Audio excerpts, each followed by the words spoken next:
आप भी बन गई माता लक्ष्मी की सहेली तो घर में होगी धनवर्षा। अगर आप भी बन गई माता लक्ष्मी की सहेली तो घर में होगी धनवर्षा। चाणक्य नीति के अनुसार धन की आपका सबसे बड़ा मित्र है। ऐसे में अगर आप धन की देवी को अपना मित्र बना लें तो इससे जीवन कितना आसान हो जाएगा। लेकिन कैसे देवी लक्ष्मी बनेंगी आपकी दोस्त, आइए जानते हैं। दिवाली के दिन माता लक्ष्मी की इस कथा को पढ़ने के बाद ही पूजा को संपूर्ण माना जाता है। धन वैभव लक्ष्मी की पूजा अर्चना युगों युगों से होती आ रही है। कहते हैं आर्थिक स्थिति अगर मजबूत करनी है तो माता लक्ष्मी का प्रसन्न करना जरूरी है। हम आपको माता लक्ष्मी और उनकी सहेली की एक पौराणिक कहानी बताने जा रहे हैं। क्या आप जानते हैं कि आप भी मां लक्ष्मी के दोस्त बन सकते हैं? भक्तों से ज्यादा वो अपने दोस्तों से प्रसन्न होती हैं और धनधान्य से उनका जीवन संपन्न कर देती है। अगर आपने अब तक दिन रात उनकी पूजा की है और आपको अभी तक कोई शुभ परिणाम नहीं मिले तो आप ये कहानी पढ़े। इसी कहानी में ऐसा उपाय छिपा है जिससे आप सुख समृद्धि और धन कमा पाएंगे।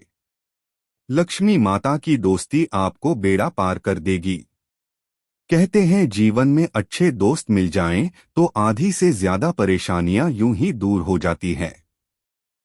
जीवन की आधी से ज्यादा परेशानियां धन से जुड़ी भी होती है। ऐसे में अगर आप माता लक्ष्मी से पक्की दोस्ती कर लेंगे तो आपके घर के भंडार कभी खाली नहीं होंगे।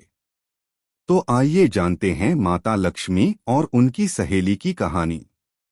लक्ष्मी माता की कहानी पौराणिक कथाओं में से एक है देवी लक्ष्मी और उनकी सहेली की कहानी। एक बार की बात है, दूर गांव में एक लड़की अपने पिता के साथ रहती थी। वो नियमपूर्वक हर रोज पीपल के पेड़ पर जल चढ़ाने जाती थी। उस लड़की से प्रसन्न देवी लक्ष्मी पीपल के पेड़ से प्रकट होती, उससे मिलती। ऐसे ही कुछ दिन गुजरते चले गए। एक दिन मां लक्ष्मी ने उससे पूछा कि क्या तुम मेरी दोस्त बनोगी? लड़की ने सोचा, पेड़ से निकलती माता लक्ष्मी भला मेरी सहेली क्यों बनना चाहती हैं?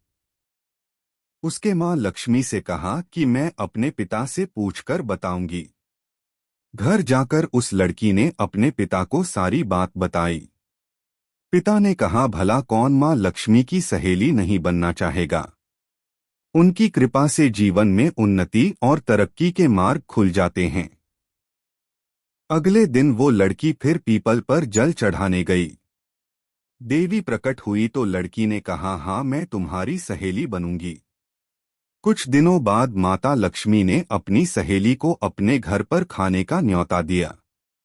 जब सहेली मां लक्ष्मी के घर पहुंची तो उन्होंने उसे शाल दुशाला ओढ़ने के लिए दिया, रुपए दिए, सोने की चौकी, सोने की थाली में 36 प्रकार का भोजन व्यंजन करा दिया। जब सहेली लौटने लगी तो माता लक्ष्मी ने कहा कि तुम भी मुझे अपने घर बुलाना। लड़की ने हाँ कहा और वो घर चली गई। माता लक्ष्मी की सहेली घर में उदास बैठकर सोच रही थी कि जब वो मेरे घर आएंगी तो मैं क्या करूंगी। उसने अपने पिता को ये बात बताई। पिता ने कहा कि गोबर मिट्टी से चौका लगाकर घर की सफाई कर ले, 4 मुख वाला दिया जलाकर लक्ष्मी जी का नाम लेकर रसोई में बैठ जाना। लड़की ने ऐसा ही किया। तभी अचानक एक चील रानी का नौलखा हार लेकर उड़ रहा था, वो उसे लड़की के घर में गिरा दिया। लड़की ये देखकर प्रसन्न हो गई। वो सुनार के यहाँ गई और उसने दिल खोल माता लक्ष्मी के स्वागत की तैयारियां की। रसोई बनाने के बाद जब लड़की ने गणेश जी से मां लक्ष्मी को बुलाने का आग्रह किया तो आगे आगे गणेश जी और पीछे पीछे माता लक्ष्मी उसके घर आ गए। लड़की ने सहेली रूपी माता लक्ष्मी को सोने की चौकी पर बिठाया। देवी माँ ये देखकर बहुत प्रसन्न हुई और उसकी खातिर को देखते हुए कहा कि आज कर किसी राजा रानी ने भी मुझे इस तरह भोजन नहीं करवाया है। साहूकार की बेटी ने कहा, मैं अभी आ रही हूँ, तुम यहीं बैठी रहना, और वह चली गई। लक्ष्मी जी गई नहीं और चौकी पर बैठी रहीं। उसको बहुत दौलत दी है लक्ष्मी जी, जैसा तुमने साहूकार की बेटी को दिया वैसा सबको देना। कहते सुनते हुंकारा भरते अपने सारे परिवार को दियो। पीहर में देना, ससुराल में देना, बेटे पोते को देना है लक्ष्मी माता। सबका कष्ट दूर करना, दरिद्रता दूर करना, सबकी मनोकामना पूर्ण करना। ये माता लक्ष्मी की पौराणिक कथा बेहद प्रचलित है। मान्यता है कि दिवाली के दिन इस कथा को पढ़े बिना दिवाली की पूजा अधूरी रह जाती है। इस कथा को पढ़ने के बाद ही भगवान गणेश और माता लक्ष्मी जी की आरती करनी चाहिए।